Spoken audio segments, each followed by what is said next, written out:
Seahawks not practicing?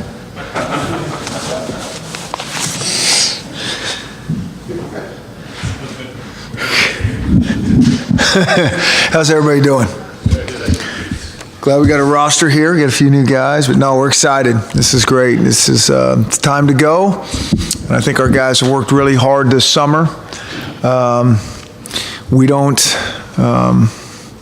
it's interesting to talk about some of the guys and some of our new guys, and we don't know until we get out there tomorrow and start really going with them. They've trained hard with our strength coaches, and they've done stuff on their own, but we haven't got a chance to be around these guys, certainly our team since spring ball, and then the new guys that are joining us. We haven't really been around in football at all in terms of what they physically can do, so be really exciting to get back out there. That being said, fire away. How much? You said at the beginning of fall, spring camp, that you weren't reloading, you were rebuilding, and basically you started back at day one, like we're starting all over again.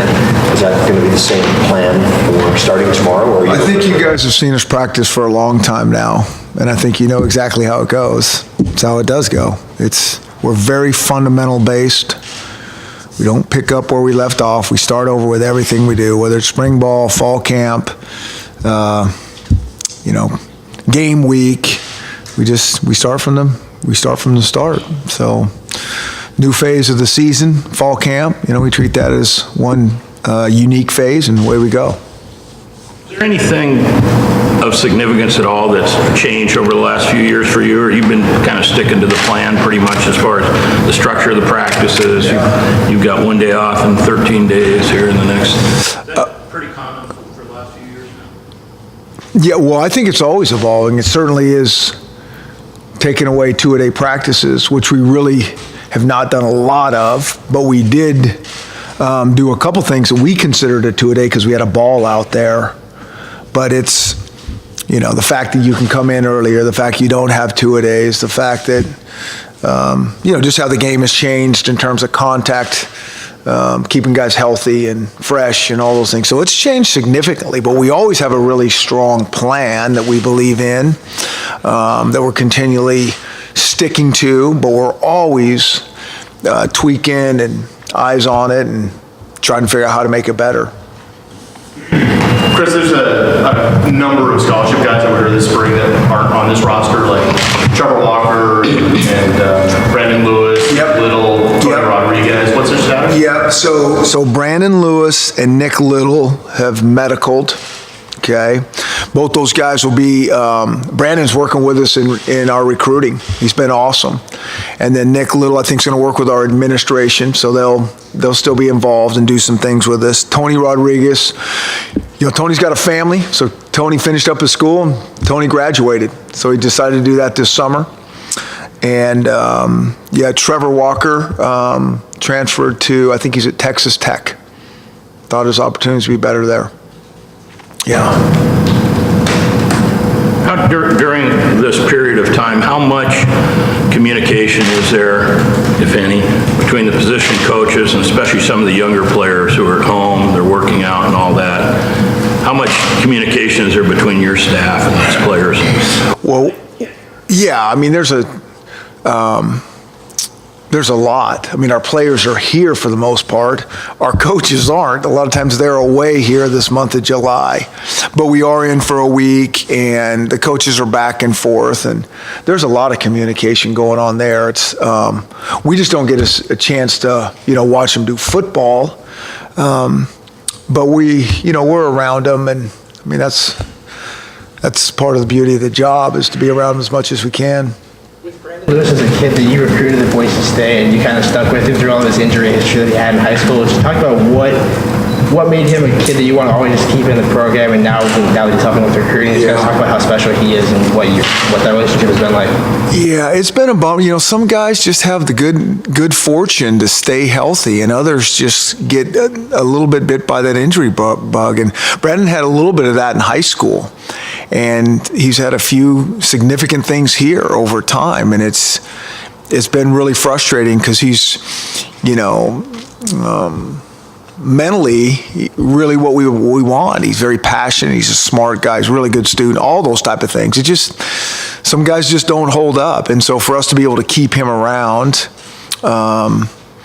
still going to get an unbelievable education. I mean, that's one of the beauties of coming here, I think. You just never know how this is going to go. And when the football thing ends faster than we'd like it to, you still getting something really, really special out of this whole thing. So it's awesome that he's still going to be around us.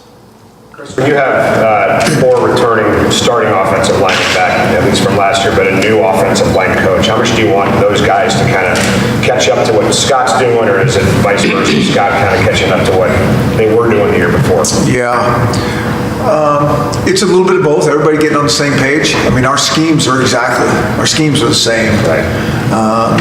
The beauty with him is they're so much familiar with our system anyways, and the style of play that they played over there is similar to what we do.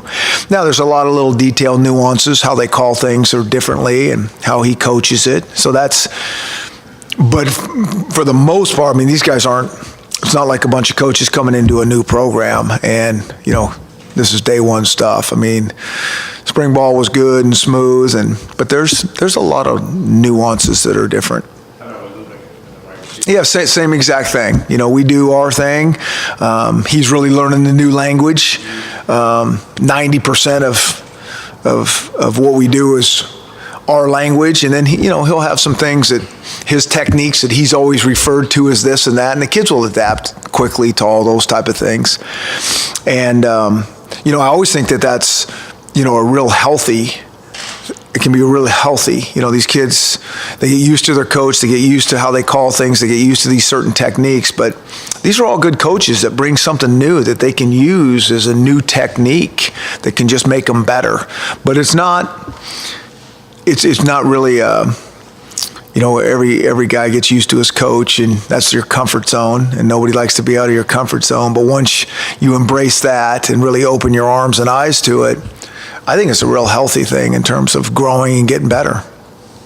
Chris, with Petersen's experience and role in your offense, could he see the type of volume to be a 80, 90 catch guy, or even threaten Reggie's single season mark? You know what? That thinking right there, I don't think there's been one coach that has kind of even thought that or had that. We don't think this guy's going to catch this many balls. We need to figure out how to get balls to our playmakers, but we don't think like how many is he going to get. We think about balance in everything we do. That's our big thing with Dante Pettis, is who's going to be out there to really help take some pressure off him. But I don't throw the ball, but I know the guy that does, he's not going to throw it to him if he's covered and he's double covered or anything like that. So we got to find some guys that can, like it was last year. And I think we have a lot of weapons from our tight ends to our wide receivers. And, Dante will get his share. But how many in breaking school records, I have no idea on that. KJ Young and Braden Lanius, they're big, tall receivers, and with John Ross gone, where do they kind of fit now? Because I know KJ came in late last year and they had to work in. Where does he stand? Maybe Braden, kind of where's he at in the program? No idea. I mean, that's really I don't know. I mean, those guys really, they didn't do anything last year. And, KJ was hurt in spring ball, so he didn't get much done there. Braden made some strides there, but this thing's going to go fast, and guys have to come out tomorrow competing because roles get set quickly. We kind of, from talking to our strength coaches, who had a great summer, who didn't, but guys got to come out tomorrow competing and we're always evaluating, but things eventually, that seating chart has to go to a depth chart, and it goes fast. Most about John Ross. Is that a trick question, a joke? I mean, where do you start? I mean, when you got two really good players on the edges, that changes things, And everybody would pay really close attention to John, and he still could make plays. He's one of those things where it doesn't have to be all perfect. You get him the ball and some space, and he's going to make some guys miss and outrun some others. So, that's probably the biggest thing, is just how electric he can be when he touches the ball. But when you say miss, the first thing I think, I just miss him around here. I just like being around him. There's a lot of guys like that, those guys that have moved on. I mean, when you say that word, that's what I think about. Like, I don't think about Saturday just yet. I just think missing seeing those guys around here. You had obviously a successful year nationally. Washington got noticed. You had a really good run. You and your staff notice any particular difference when you're out there during the offseason recruiting and so on? Did you feel like maybe you were accepted more, or not a lot of change? Did you notice any additional credibility maybe? I think sometimes I've got that question a bunch. And I think sometimes it's harder on the inside to know what the outside is really thinking. I think in general, I said this before, I think our recruiting has been really, really strong. I mean, we wouldn't have played in the semifinals last year if our recruiting was not very strong from the start with, you guys know the guys that we brought in here. And so it feels the same. We're very methodical. It's not a big hype show. It's just we get a guy here and get a guy here and get a guy, we just kind of keep putting the pieces to the puzzle together, and we're very diligent in doing homework. I mean, so the process seems the same to me. We're getting good guys, or we wouldn't be playing how we played last year. So we just want to keep this thing going. Now, whether there's a different perception about us out there, it's hard to know from the inside. And I do think to really change perception, takes time. It's not going to be one season. There's no change at all in approach as far as regional interest from outside of the West or more to the East and Southeast and so on? Yeah. No, I think our approach stays the same. I think you got to know, there's just a lot of ways to do this, and you got to know your way, the strengths, and there's not one way to do it for sure, but you got to know the strengths and weaknesses and then set your plan and go accordingly. And I think we feel really strongly, and you can get pulled a lot of different ways in anything you do. And you got to be very careful to not, whatever we're talking about, be the jack of all trades, master of none. We got to figure out what our thing is and how we plan to get our little advantage and go with it, while being really mindful of the world is changing. Kids change, the whole thing. Are we still doing the best that we can do for our process? When you have guys like Josiah Bronson, Deshaun Williams, when they are local guys, they want to come back and be a part of this program. What are the expectations for guys that are walking on, and what do you kind of set up as their ideal roles? Yeah, the expectations are no different for those guys than anybody that comes in the locker room. I mean, once a guy comes in the locker room and joins us, we're all the same. I mean, it doesn't matter if a guy walks on or is a scholarship in terms of your attitude, your work ethic, how you treat the team, your teammates, what you think about the class, all those things. I mean, it's really not 1 second different. And you hope that those guys eventually can compete to do something. Brian, here's a kid that you offered during the recruiting process, and then he wound up walking on still, and apparently has earned a scholarship. Talk about what you've seen from him and what made you like to give him a scholarship now after the time that he put in from having a scholarship to walking on the job now. Yeah, Miles he's done a fabulous job. I mean, he's just a unique guy mindset-wise. He's super competitive. A guy that's just always on top of his business. Nobody works harder in the building than him. I mean, he's just everything you want. And we thought that when we were recruiting him, sometimes numbers change when you go and a guy commits and all those type of things. I mean, he's the ideal guy that you'd love to be able to, come here as a walk-on, because there's guys you're thinking, well, you don't know about any of these guys. You think you know, and there's a lot of guys that for whatever reason you think, gosh, we'd still like to get them in the program, and I think something could happen for them. Chris, what do you make of the overall depth as of now? There's obviously a month to go, but on the defensive line up front. Yeah, I think going in, day one, I think our depth's fine. And we know how fast it can change in a day, And so to do this thing how we want to do it, we have to have some luck. I mean, part of that being stay healthy. there's certain areas or certain positions that we have a little bit more depth than others. That's every team. I mean, it's just kind of how it goes. It's like, wow, all these guys are, here and healthy, and other guys have left early or haven't panned out or didn't do what we thought they were going to do, and we got them here. And so it's always work in progress. But I think right now we're okay. Is there one spot where the depth is kind of, right now you don't think it's fine? You're curious about it? No, I think, like I said, I think we're fine. Now, again, you get 2 injuries at any position, and I think things significantly change. But, I think going in, we're okay, Levi play for you? Excited about Levi, for sure. I mean, he was a guy that I think really showed up as a redshirt. Now, again, we're talking about redshirt, and it's easier to read those scout cards, but he did a great job in the fall, and he had a really good spring practice, and you can tell he's got some very good ability. But he's an awesome kid, really sharp, and anxious to see what he gets going here in fall camp. Any of the true freshmen that just went through the league that really impressed you, or I know you're going to say everyone you're anxious to see, but No. is there anybody that really stood out? No, what I'm going to say is we haven't seen those guys. We can't, we can see them lift weights.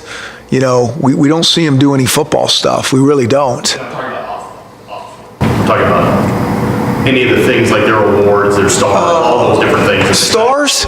Is that another Joe question?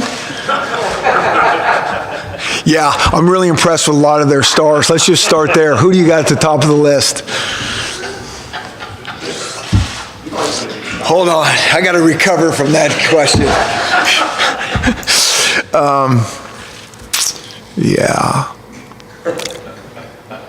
I mean, I think there's going to be some guys that I'm really anxious to get out there to see. And I think it's interesting how fast it can change day 1 and 2 to week 2 and 3. When you start loading them down with, okay, we're putting all this stuff in, and they get very confused, and it's hard to be a good athlete when you're thinking so much. And so who can really handle this? So, I think there's some guys that we're really looking at. There's probably a handful of those guys, just depth-wise, that we were talking about there, and maybe what they've done, their skill set coming in that might have a chance to compete. But it always changes, it really does. Like, I don't know if we were thinking about Myles Gaskin. I know we weren't a few years ago going, hey, we really got to think we got to play this guy. And then all of a sudden it's like, we probably got to play this guy. And so I think that's why it's like kind of an exciting time for us to go out there. When you look at the new guys coming in, you haven't seen them on the field yet. Is these next 2 weeks kind of a prime time, barring injuries and so on, when you look at positions? You obviously got some guys who have a skill set that may apply to more than one position. Is that kind of in your plan for the next few weeks? Does that go on all year? Yeah, it's certainly. I mean, the next few weeks are critical to get a really good starting point. Tomorrow's not the starting point. The next couple of weeks are, and okay, what do we do with this? Because we can get through 3 weeks of fall camp and think, we're really good here. And then game 4, some things start to happen. So you're really trying to project, this is a long season. And where's this guy going to be in another month? And do we need to? So it's kind of the beauty of what we're trying to figure out as we go through this. We really don't have any answers on young guys at this point, but we're excited about it. I've always said that it's Christmas morning. We actually get to go out there and see at least what they look like, that first day. Being down in LA for media days, it's interesting to seeing all the coaches in one setting like that. They're all talking about how hard this conference really is. Some of them have a lot of questions about quarterbacks, and it's interesting to see everybody in that setting. What did you take away from being around the coaches and players? And I know you took away you don't want to do any more media. Yeah, probably just that. I mean, I think that's one of the things about our conference that I think you guys probably know that follow this conference closely. I think there's a tremendous amount of parity in this conference. I think more so than at least what I know that's out there. It's hard for me to gauge other conferences because I'm looking at them from afar. But I just know, and I knew that coming here. I mean, I told you you guys that from the very start. It's like this is a really hard league to win every week, and I think sometimes, who the experts predict to win on a given Saturday, and that doesn't like, how did that happen? Like, you see that a lot, I think, in this league. Well, because I think it's hard, and I really believe that if you don't show up with your best when we play in our league, that you're going to lose. I feel that all the time, and I don't know if people. And so I think that can hurt the national perception sometimes. Like, if you have those 4 or 5 teams that are like clearly like better, and I don't feel that here. Coach, you got everybody's coming in tomorrow. What do you see and what do you want to see from the players who have been here 3 or 4 years in the development of how they approach camp?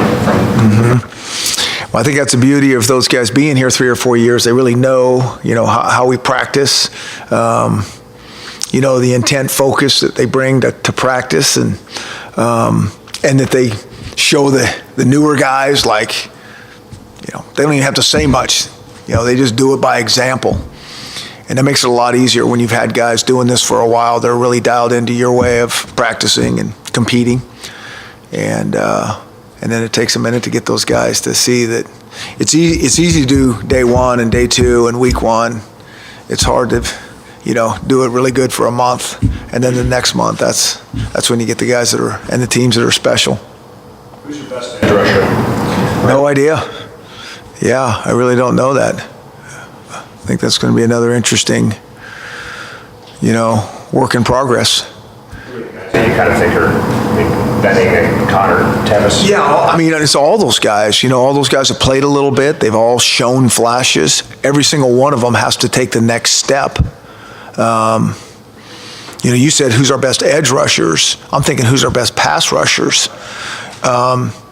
It might be the inside guys right now. I don't know, just because and that's critical. They can shrink the pocket, but it's got to be from the edge as well as inside. If we got really good on the edge and had no push inside, that's going to be a problem as well.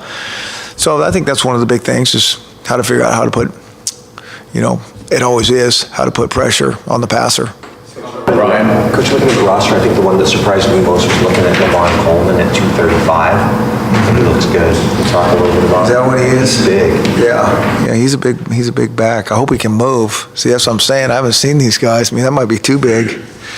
I think, like I say, Levon and Miles were such a great combination last year. I really like that. Their styles are completely different, and I think they complement each other really, really well. But again, I think it always comes down to speed, quickness, movement, vision at the running back position. I don't really care if Levon's 235 or 225. I just want him to be able to move. So if he can move as well as he did last year at that weight, that's awesome. I know a lot of you guys know. A lot of people get hung up on these tangible measurements, and they are important. But I think there's a lot more to the game. That's what's inside their brain and their heart than if a guy gained 5 pounds. It's Coleman coming back. Where does a guy like Sean McGrew fit in, younger kid, but showed some in the spring, kind of showed his speed in the spring? Where does a guy like that fit in with Coleman coming back compared with Gaskin? Yeah, and then you got Kamari Pleasant in there, and you got Savon Ahmad in there, and so that's going to be part of the interesting battles going on right now. And Savon can catch the ball, and so we might do some things with him out wide as well, and just see where it goes. But by committee, because you have so many talented back versus leaning on Gaskin the first 2 years, but then him getting 1,000 yards, maybe you can kind of tailor him back so he doesn't get worn out. Maybe is that kind of the plan? Or? Well, I think that's what we kind of had going last year. We were lucky that both Miles and Levon stayed healthy. I think if you just got one guy carrying all the time, that is just, they all think they want to do that, early on. But if you want to play the whole season, you need some guys that can help you out. And so that was a nice combination. But again, we've been fortunate the year before or 2 years before. We were scratching and clawing to figure out who we were going to put back there. We got the injury bug there. So it always seems to work itself out. During the interviews, one of your players talked about the King, after practice, spending time, cornerback, working with a freshman who ended up Kevin King, yeah. Yeah, I'm sorry, Kevin King. And made a point that made an impression on him seeing that. Is that the kind of leadership that just surfaces? Is that something, those attributes that you can kind of see early in a player's career? Or does that evolve over time? Well, yeah, I think a little bit of both. I think the leadership thing has to come through time and work and concentration. It's so hard for young guys to be leaders. I don't care how good they are. You're just trying to figure your own self out. You got to be able to take care of yourself first. Then you got to be able to produce to be any sort of leader, and that takes time. But, that's the kind of team that we want to have, and that's the type of team that we do. I mean, our old guys they'll spend time with the young guys. They want to get them up to speed. They want to help them. I mean, I think we've done that for a long time. And that thing about a young guy walking in the locker room having to earn his stripes before, we've all been there with the old guys, make the young guys feel poorly. And, you're a freshman, you're a new, we don't do that. We've never adhered to that. I think the days of when guys, they talk about no hazing and all that,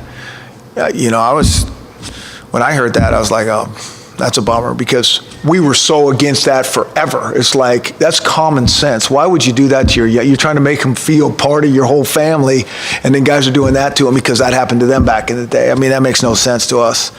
So in terms of taking care of the young and the new, that's one of the things we want to do from day one anyways.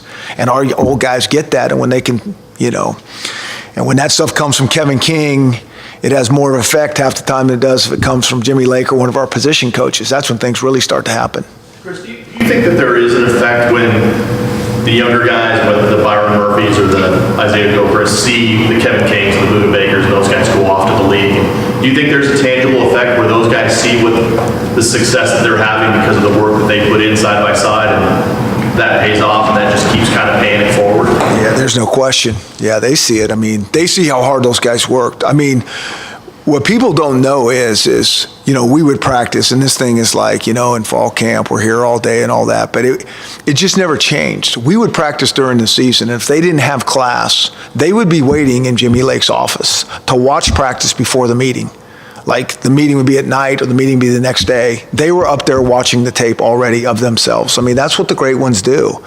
And so those young guys, I mean, they would see that. I mean, there's a reason. Yes, they're physically talented, but as we all say, talent is overrated. And they had, I mean, it was, we've done this long enough that you're like, oh, yeah, I think people think it's a secret magic formula from afar. It's not. It's like this back-breaking work day after day that they just are so intently focused on improvement. And I think the young guys see that. Now, to be able to see it and then go do it, again, it's easy for me to sit here and talk about it. This is another thing, to be that passionate about it and that driven to get that done. Do you allow yourself to throttle down early summer before this all fires up again? What do you do for fun? Yeah, I think it's really important to stay balanced because, I always say this thing, it's a marathon, a little bit with a sprinter's mentality, and there's certain times you got to sprint hard. And in the summertime before we come back, I mean, I think it's really important you force yourself to get away and to gear down, and then we start getting close, and even though you might be on vacation, you start to kind of turn it up. But I think even during the season, it's important to have some balance in your day, as hard as it is to do that. We were just talking about it again. I mean, it'll catch up with you in the long run if you don't. Gloss over your special teams, just kicking, how you handle all that. Yeah. So the interesting one there, I think, is Joel Whitford. Coming in, he did a nice job in the spring. Tristan's done a lot of that, and he's got that strong leg, so he's always right there. Race Porter's done a nice job, in the punting game, and we have a unique kind of awkward style of punting. And so it'll be interesting to see those guys develop. It's good to get, spring ball under the belt for Joel. Be nice to put him under some heat a little bit more and see how he responds. But I think we're excited about those guys, and I'm excited for Tristan in terms of the field goal part of things. It's never been his show, and now going into this, he's got a tremendously strong leg, but same old thing. I mean, I think that can be overrated. If we're hit and miss balls on the 25-yard line, I want to know where we're going to make this thing almost 100% of the time. Show me where that marker, and then we know what to do. We know where unless it's a desperation thing. I'm not into 50-yard field goals that are, flip of the coin. I want to know, okay, if we're going to kick this thing, we're going to get the points, or other than that, we're going to go for it. So that'll be interesting to see how that whole thing shakes down. And, there's Van Soderberg and some other guys in there that are working really hard and they're all pushing each other. But everybody wants to talk about offense and defense, and I get it. That kicking game's going to be critical. For now, kickoffs and field goals. What's that? Tristan's got both for now, kickoffs and field goals. Well, yeah, he's in the mix. I mean, like I said, I'm saying Tristan this, Tristan that. He got to go earn this thing, He hasn't been our field goal guy. He's been our kickoff guy. I know one thing that he really wants to do is get more consistent on our kickoffs. I mean, he's got that powerful leg, like, wow. But we all know this thing's very similar to golf. You ever see yourself not having a rugby-style punter? Is that kind of just where you are now with your philosophy? I think with the rules in college football, it's really hard to not have that style. Now, there's a couple, and again, it all works. That's what I keep saying. Whatever your philosophy is. I see these guys with the pro-style punting, and they're really good at it. Those guys are accurate. They kick the ball with hang. The best guy that we've seen, the best punter I've seen in a long time, I know is the guy at Utah, but also the Alabama punter. Completely different styles. He kept pinning his back, driving his back. So styles do work, but the fact that you can move it around, you can get guys down, you can get into multiple formations. Sometimes you're kicking there, sometimes you're not. Being a little more multiple sometimes can make that tougher on the return team. In terms of measuring stick, how much motivation did the Alabama game give your team this offseason? I think our guys are always motivated. If we need a team or a game to motivate us more, our guys were not like unmotivated going in there and then that happened. It's like, I think it was like awesome to play against that standard, that level, to see the level of detail that's going to take to execute to win. I think that was really good, but the motivation to this and that. I think our guys are really motivated to play quality, high-level football, and I don't think, we're at that point where it's like now we're really motivated. I've never felt in the last, year and a half or two that those kids haven't been really. This is really important to them. I know that. Has the early signing period, has that altered your recruiting strategy at all? I don't think so. I know not, because again, kind of how we recruit and when a guy commits to us, kind of what that means to us. So we've kind of always been along that philosophy. Most of the guys are ready to, that are committed early are ready to sign early. I think next year will be interesting with the early visits. I think that's a whole new can of worms that no one really knows how that's going to go. How did you find Whitford? What's the story on his? Joel? Down at Santa Barbara City College, and those guys, there's kind of certain pipelines where these punters are coming over to different junior colleges, and so you just, when you're doing your recruiting and your due diligence, if you're in Coach Gregory was all over it. You actually identify guys earlier than that, like from Australia, that can do what you're looking to do. You just kind of wait till they get over here. How does that process work? No, I think it's probably more so they're over here and you can see them and all that. All right. Okay.